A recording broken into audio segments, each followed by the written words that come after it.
ప్రపంచంలోనే అత్యధిక జనాభా కలిగినటువంటి దేశం భారత్. అతిపెద్ద ప్రజాస్వామ్య దేశం భారత్. ఇది ఊరికే రాలే. స్వేచ్ఛ వాయువులు పీల్చాలంటే దాదాపు 200 సంవత్సరాలు. బోనాల పండుగ జోర్దార్గా చేయాలని ఆలోచన చేస్తున్నారా? అయితే కిసాన్ ఫ్యాషన్ మాల్ అద్రిపోయే ఆఫర్లున్నాయి. జోర్దార్గా షాపింగ్ చేయండి. బ్రిటిష్ వారి కబంధ హస్తాల్లో బానిస సంఖ్యలను తెంపడానికి ఎంతోమంది, దాదాపు లక్షలాది మంది ప్రాణత్యాగం చేశారు, అనేక త్యాగాలు చేశారు. 200 సంవత్సరాలు ఈ దేశాన్ని డివైడ్ అండ్ రూల్ పాలసీని ఇంప్లిమెంట్ చేసినటువంటి బ్రిటిష్ పాలకుల చేతుల్లో మగ్గినటువంటి ఈ దేశం మెల్లమెల్లగా కోలుకుంటూ 80 ఏళ్ళ ఒడిలోకి వెళ్తుంది. విశ్వగురువుగా అవతరించింది అంటున్నారు కొందరు. మరికొంతమంది ఎక్కడ ఉన్న గొంగలు అక్కడే ఉంది, అనేక రంగాల్లో ఇంకా మెరుగైనటువంటి ప్రగతి సాధించాల్సినటువంటి అవసరం ఉంది అని చెప్తున్నారు మరికొందరు. ఇది ఊరికే రాలేదు, అనేక దశల్లా వారిగా వచ్చింది. ఇది ఒక సందర్భం వచ్చింది. 1947 15వ తేదీన భారతదేశానికి స్వాతంత్రం ఎట్లా వచ్చింది, అసలు వారి కబంధ హస్తాల్లోకి మనం ఎట్లా వెళ్ళాం అనేది ఒక్కసారి రివ్యూ చేస్తే 1600 సంవత్సరంలో ఈస్ట్ ఇండియా కంపెనీ అనేది మొదలుపెట్టిన తర్వాత అనేక మార్పులు చేర్పులతోనే ఇక్కడికి వచ్చినటువంటి వ్యాపార నిమిత్తం వచ్చినటువంటి కంపెనీ వాళ్ళు అనేక సందర్భాల్లో ఈ దేశంలో జరిగినటువంటి యుద్ధాల్లో ప్రత్యక్షంగా పరోక్షంగా పాల్పంచుకొని మెల్లమెల్లగా ఈస్ట్ ఇండియా కంపెనీకి అధికారం కట్టబెట్టుకున్నారు. ఆ తర్వాత జరిగినటువంటి సిపాయిల తిరుగుబాటు, దాన్ని మనం the struggle for first Indian independence war, struggle for Indian independence అని వీర్ సావర్కర్ లాంటి వారు వర్ణించడం జరిగింది. ఆ తర్వాత వెంటనే 1858లో ఈ దేశంలో ఈస్ట్ ఇండియా కంపెనీ పాలన రద్దై బ్రిటిష్ పార్లమెంటు ప్రత్యక్ష పాలనలోకి వెళ్ళిపోయింది. రాజు లేదా రాణి మన దేశానికి అధినేతగా ఉన్నటువంటి పరిస్థితి. మన పరిస్థితి పెనం నుంచి పొయ్యిలబడ్డట్టు అయిపోయింది. ఈ క్రమంలో అనేక మార్పులు, సామాజికపరమైనటువంటి ఆర్థికపరమైనటువంటి సంస్కరణలు, ఆంగ్ల భాష అనేకమైనటువంటి మార్పులు తీసుకొచ్చినటువంటి నేపథ్యంలో 1885 డిసెంబర్ 28న ఇండియన్ నేషనల్ కాంగ్రెస్ అనేటువంటి పార్టీ స్టార్ట్ అయింది. ఆ తర్వాత ఈ ఉద్యమంలో కొన్ని కీలకమైనటువంటి మార్పులు చోటు చేసుకున్నాయి. మితవాద యుగం, అతివాద యుగం, గాంధీ యుగం అని 3 దశలుగా జరిగినటువంటి ఈ పోరాటంలో అనేక కీలకమైనటువంటి మార్పులు వచ్చేసాయి. డూ ఆర్ డై అనేటువంటి నినాదం, the Swaraj is my birth right, I shall have it. స్వరాజ్యం అది నాదే, అది నేను లాక్కుంటా, నా జన్మ హక్కు అంటాడు బాలగంగాధర్ తిలక్. గాంధీ పోరాటంలో ఇక ఫలితం లేదనుకున్నాడో ఏంటో డూ ఆర్ డై అని నినదించడం జరిగింది 1942లో క్విట్ ఇండియా మూమెంట్ సందర్భంగా. అనేక మార్పులు, ఇండియన్ నేషనల్ ఆర్మీ స్థాపించినటువంటి సుభాష్ చంద్రబోస్ కావచ్చు.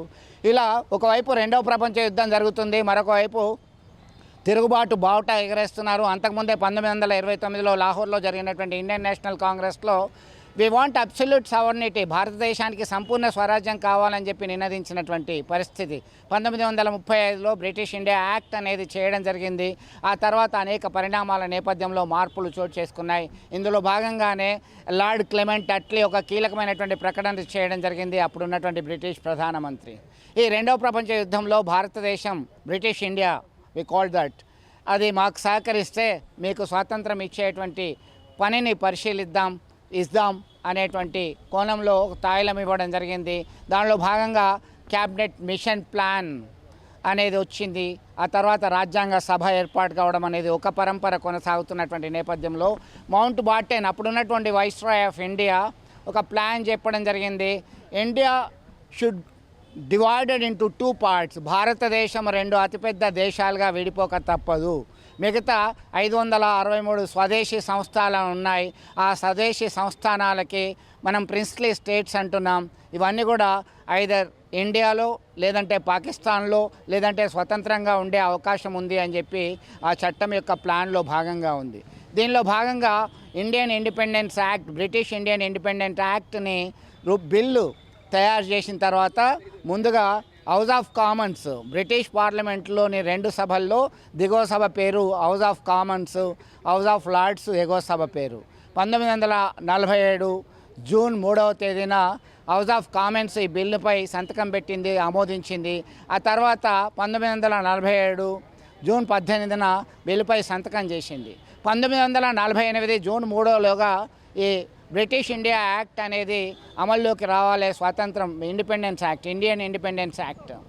అయితే అంతకన్నా ముందే 1947 ఆగస్టు 15నే మరి ఈ దేశానికి స్వాతంత్రం వచ్చినటువంటి పరిస్థితి మనం గమనించవచ్చు. అప్పటి నుంచి ఇండియా, పాకిస్తాన్ అని రెండు అతిపెద్ద దేశాలుగా అవతరించాయి. ఆ తర్వాత 565 స్వదేశీ సంస్థానాల్లో 562 స్వదేశీ సంస్థానాలని ఈ దేశంలో భారత యూనియన్లో విలీనం చేసినటువంటి ఘనత అప్పటి మొదటి భారత ఉప ప్రధానమంత్రి as well as first home minister of India Sardar Vallabhbhai Patel కృషి ఫలితంగా ఇవన్నీ వచ్చాయి. ఇక Hyderabad princely state, Junagadh as well as Jammu and Kashmir 3 స్వదేశీ సంస్థానాలు మాత్రమే కొంత రోజులు గడిపిన తర్వాత భారత్లో విలీనమైంది. ఇప్పటికీ కాశ్మీర్ అంశం అనేది అంతర్జాతీయ స్థాయిలో ఒక మండుతున్నటువంటి సమస్యగా మనము గుర్తించవచ్చు. ఎనీహౌ అనేక ఇబ్బందులు, అడ్డంకులు చవి చూస్తూ అధిగమిస్తూ అనేక అంశాల్లో ముందుండి పోతుంది. భారత్ యొక్క శక్తి యువశక్తి, అత్యధిక యువశక్తి గల దేశం భారత్ మాత్రమే. Potential, high potential. యుఎస్ కావచ్చు, ఇంగ్లాండ్ కావచ్చు, ఐరోపా దేశాలు కావచ్చు, ఇతరత్ర అనేక దేశాల్లో సైంటిస్టులు, డాక్టర్లు, మేధావులు అనేక రంగాల్లో అభివృద్ధి పథంలో దూసుకుపోవడానికి మనం యువశక్తి ఒక కీలకమైనటువంటి పాత్ర పోషిస్తుంది.